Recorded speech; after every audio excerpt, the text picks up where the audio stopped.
A toddler's father is being charged with murder in her death. Wyoming police say 26-year-old Seninta Parks shot and killed Khalees Brewer on Wednesday night at his home on Meyer Avenue. Parks was arraigned this afternoon at a local hospital and has no bond. Our Carla Byron has been following this story, and Carla, police say Parks has a violent past. Yeah, Kirk, we learned he was currently on parole after serving 6 years in prison for an armed robbery charge he got when he was 16 years old. I learned he was doing fairly well as a parolee.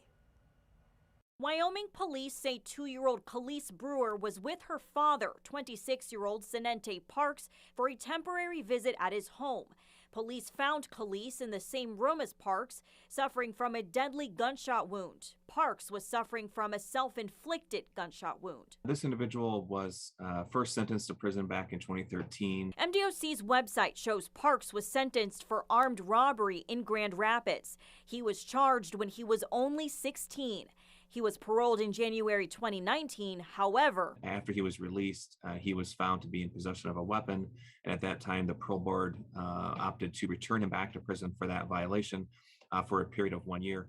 He was paroled again on January 2021, and Gout says he was performing fairly well.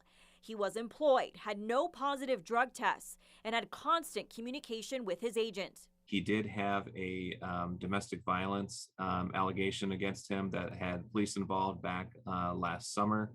Unfortunately, the witness or the victim, in that case did not cooperate with the authorities, and so I don't believe any new charges were filed in that case. Because of this, Parks was enrolled in virtual domestic violence programming, but he was removed because he stopped attending a week or so ago.